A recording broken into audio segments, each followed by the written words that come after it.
So hi, real quick, my name is Joonas Turner. I'm a sound designer and voice actor. I worked on a bunch of games such as Badland, the Badland series. Do you guys know Badland? Hell yeah. I worked on a game called Nuclear Throne. Do you guys know Nuclear Throne? Hell yeah. I worked on Broforce, Downwell, a few Angry Birds games, Bleed 2, and so on and so on and so on. So that I did as a sound designer and voice actor. And now, with Tormenter X Punisher being my first published commercial game, I'm also a game designer. Damn right. Cool. So, quickly, what is Tormenter X Punisher? It's a fast-paced top-down view arcade shooter inspired by cartoons and comics and old DOS and SNES games. Like, how many of you are from Finland over here? Hell yeah. So do you guys know, there's this classic 90s DOS game called Tapan Kaikki. Do you guys know that game? Man, that was a great, huge inspiration for me. And Geometry Wars, and cartoons like Prison Pet, King Star King, Super Jail, all these cool Adult Swim shows. So yeah, originally Tormenter X Punisher was a personal game jam for me. I wanted to make a game for a controller. I never made a game for a controller. So I was like, oh, damn, how does this work? Oh, Xbox, damn. And so I made this game, and I showed it around at GDC a few years ago, and I showed it to my friends and so on and so on. Then my friend Vlad Miku asked me, like, do you know the Raw Fury people? And I'm like, no. And he's like, do you want to meet them? Yeah, sure. And I showed the game to Raw Fury, and they were like, yeah, we'll give you money to make this game a commercial game. And I was like, damn, sure. So we made it commercial, and Raw Fury published the game on June 2nd this year. Woohoo! It was made by me. I did the game design, sound design, music. I wrote the whole thing, and I directed the team. And then I had Bo Bliff. He made a game called Hyperlight Drifter before this, and he made a game called Samurai Gun, which is, I adore Samurai Gun. It has the tightest controls out of any game, with Tormentor, of course. And then my friend Tuukka Steffansson made the graphics for the game. And he also worked with me on the original Game Jam prototype. Woohoo! So now let's get into the good stuff. I still have a good 50 minutes, damn. So, when I started making Tormentor, I was thinking, okay, now I'm making a game for myself. A game that I want to play. I didn't really think about how will I make this game accessible to others. At first I was like, I just want to make a game that I want to play. This is pretty much a bad business move, but something that I just wanted to make to myself. So I was thinking about designs that I did not like in games. And one of the things was, well, actually, I'll come to that a bit later. So I just took away designs that I didn't like, which one of the biggest things was no HUD or menus in game. With HUD, you know, when you see like your health bar and stuff like that. I didn't want any of that. I personally don't like seeing health bars in games. I don't like to see your bullet counters or whatever, because it's just, to me, I like when a game gives you that info itself, instead of like, you know, here, have these numbers, and it's like, oh, I need to look at this, I need to look at that. Instead, I want the players to look at the game and just play the game. So I decided no HUD or menus in game. Like, screw that. Like, I hate playing a game and going to a mini menu, like, I need to craft this shit, and then you take like that, and then go to that menu, and then you need to take your Bible, and that menu over there. Fuck that. So I decided none of that stuff, you just play the game. And when it comes to like bullet counters and stuff, as it's a shooter game, so we have two weapons in the game. We have a machine gun and a shotgun. And the machine gun has only 10 bullets. And when you shoot the machine gun, you can see the bullets turning bigger and bigger and bigger and more red. And the final bullet, the 10th bullet of the machine gun round, is a fire bullet. So immediately by gameplay and by just seeing the bullets grow in size, you can anticipate when your bullets are going to end without any counters. No HUD, it's just pure visual and game feedback telling you that this is happening. And also with the sounds, it's like, and from the sounds you're like, oh, I can feel game feel. I can feel the bullets ending, and when the last one is a fireball, you're like, okay, oh, I don't have any ammo. And when you're out of ammo, I didn't want to make that one button obsolete. So that one button now acts as a melee punch button. So when you're out of bullets with your machine gun, your character starts punching. So that button is not obsolete. Like, why not make buttons always do something, respond to the player playing the game, instead of being like, oh, I'm out of bullets, I need to press the melee button. Then you just have one button, nothing. To me, that's not fun. So yeah, when you're out of bullets, you like punch with the character. And for reloading, to me, again, taking away designs that I didn't like, I don't like reloading in games when you have a separate button to reload, and it's just, that's time away from playing the game. You're like, oh, I'm having fun, da, da, da, da, da, da. And then you're like, oh no. Oh no. That's not fun, that's fucked up. So instead, I made another button that shoots a shotgun that reloads your machine gun. Suddenly I'm like, yeah, I'm reloading, fuck you. Like suddenly, oh sorry about the language. And suddenly the reloading becomes fun. And when I realized, wow, reloading is actually fun now. I was like, how do I want people to reload all the time? So I made so that the shotgun never gets out of bullets. You will always shoot bullets when you reload. You have no counter on that. You can reload as many times as you want. And it made the game suddenly feel, it had a lot more weight when you shoot a bigger weapon to reload your quicker weapon. Like, it's slower and clunkier, but it does more damage and stuff. And I was like, man, what if the shotgun is actually the main thing in the game? The machine gun is just a thing to do things quickly and far away. But the shotgun shoots close, but plenty. And suddenly I had this dynamic where, man, this is like kind of a risk-reward system. So, yeah, I made the shotgun reload your machine gun, and made the shotgun so that actually upgrades depending on how you play the game. I didn't want any mini menus and stuff like I told earlier, and I was like, I didn't want any pickups. I didn't want like, suddenly I can shoot rockets. No, I wanted to do it so that with the shotgun you can do tricks, a bit like Tony Hawk's. The game is like top-down Tony Hawk's action game with demons, and instead of doing skateboard tricks, you do tricks with your shotgun. So let's say you have a wall, there's like demons attacking over here, and I'm like, shoot the shotgun, and could ricochet the bullets, kill the demon, and doing tricks like that, you could see my character, like there's a small like pie chart thing, and when that pie chart thing grows fully, you've done enough of those tricks, you learn a new trick, and your shotgun shot gains more things on top of what it does already. So let's say if I get that upgrade called Wall-E, now enemies explode into bullets when I kill them with the shotgun. So suddenly my shotgun becomes this entity in the game that you can grow by just playing the game how you want to play it and pulling out tricks. So suddenly it became a cool, fun trick mechanic. And also gives you more points. So the actual level, so now I talked about the whole gameplay mechanic in a sense. The level is an empty arena. It's an arcade arena shooting game. And first off, you have just an empty arena. There's nothing else than you.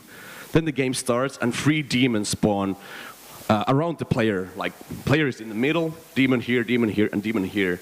So in the beginning you are forced to learn to dodge, like 360 degree. You're like, okay, they're attacking me from all the ends. I can move 360, I can aim 360. It teaches you that stuff without a tutorial, because tutorials are fucking boring. And that's true. And suddenly you're like, oh shit, okay, that's how I move, that's how I aim. Then you shoot the shotgun, you are out of bullets, and you start punching like, oh no, how do I reload?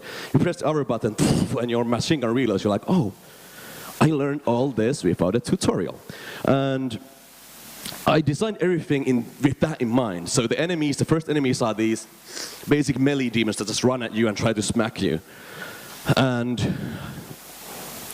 then the enemies give a small warning. When they attack, they have a small like skull that comes up and it warns you, I'm going to punch you now. And they make a sound like, brrr, and then you're like, oh no, it's going to hit me. And you can dodge them and then you can shoot them. And I teach, and you die. Everything dies in one hit. So when they hit you, you die, and then you start again, and you realize, okay, that's a warning, I need to watch out for this shit. And so everything's designed with that in mind. So the enemies, first you have the melee enemies, just basic melee enemies that follow you and attack you. Then I have shield enemies, because naturally people would run to the corner and be like, I'm just going to hide here in the corner and kill everything that comes in my sight. Cool, but then I have shielders that act as moving walls. They have a shield, you shoot, pew, pew, pew, you can't do shit. So now you're forced to move. Suddenly, the arena kind of has walls in it, but they're enemies. And you have to figure out how to kill these enemies. And then, after the shielders, wizards spawn. And wizards are these nasty creatures that shoot like thunderbolts at you. And suddenly you're like, oh no, enemies can shoot at me. How can I use this shooting? And you see the wizards killing other enemies, and you realize, oh wait, I can actually use them for my advantage as well, but they also force me to kind of pay attention to the surroundings more. And then, usually at that time, the first boss spawns. And the game has multiple bosses that spawn in the game, and they're always, we have a pool of 8 bosses. And it's always random which boss will spawn. And the bosses change this empty arena depending on how you play against the bosses. So let's say, as an easy example, we have a boss called Golem, and he has this massive stone slab, and he throws it at you. And that stone slab, it collides with the wall, the whole arena shakes, and there's piece of ceiling that drop down, and they're permanent in that level for that run. So suddenly the level starts to get rooms depending on how you play against the bosses. And like I mentioned, everything dies from one hit. The enemies, the bosses, and you, and the props, if there's props that can be broken. So suddenly we have these bosses that you have to just kind of figure out how to beat them. So they have they act as mini action puzzles. And all the shielders and the wizards, the earlier enemies, kind of teach you the mentality of everything has a weak point. And as the enemies, the bosses change the arena, wait, I totally got lost in my thoughts. But yeah, they keep the game fast and balanced. So now you have props around the empty arena, plus the shielders and moving enemies, like moving walls. So now you have to be kind of remember the arena and so on and so on. Big thing, and this is a big game feel design thing, and that's permanence. You can see where you killed enemies, and their corpses remain there. Your shells and all that stuff remain there. So you can see what happened where. That's not really important, gameplay-wise, but it's cool to look at. But that's a good thing to do. We have sounds and music to guide the player, so you can hear this thing. I'm a sound designer and voice actor by trade, and when I made my own game, I made sure that we'll use all the sound tricks that I know. So a huge thing is when we have a game, and let's say an enemy does something and you can't see them, but if you can hear them, you know what they're up to. And that's a huge thing. Like in Tormenter, we have enemies spawn around the arena, and I can hear a wizard from the other side of the room without even knowing that they are, without even seeing that they spawned. If I can hear them, I will acknowledge that there's a wizard somewhere in the right. So I might as well expect bullets from the right.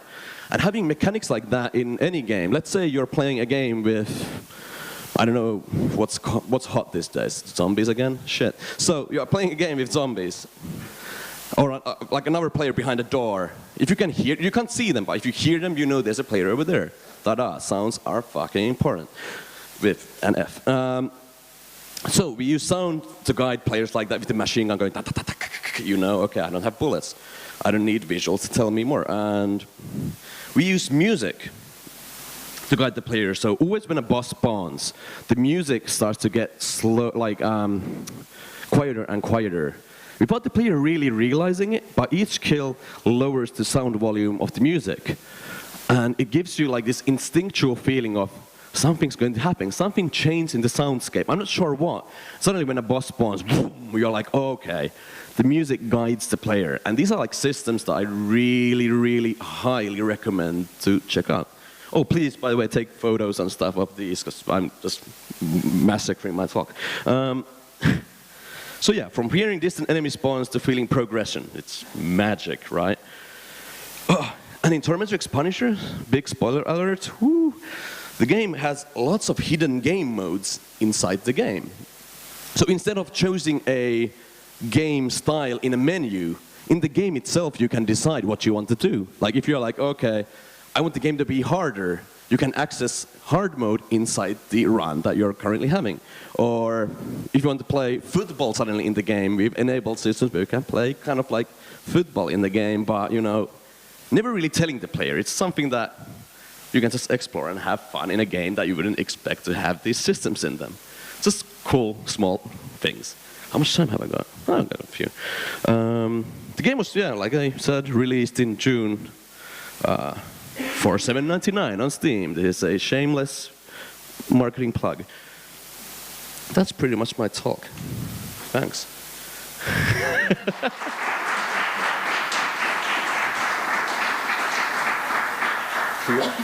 Oh, QA? Anyone have any questions after my really hectic talk? No? Yeah, all right.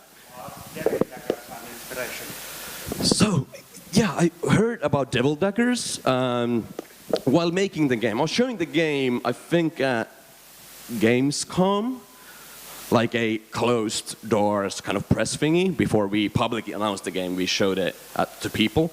And people were like, oh, it's like Devil Daggers. And I've heard the name before. I was like, Devil Daggers, I've heard the name, but I didn't actually know what the game was.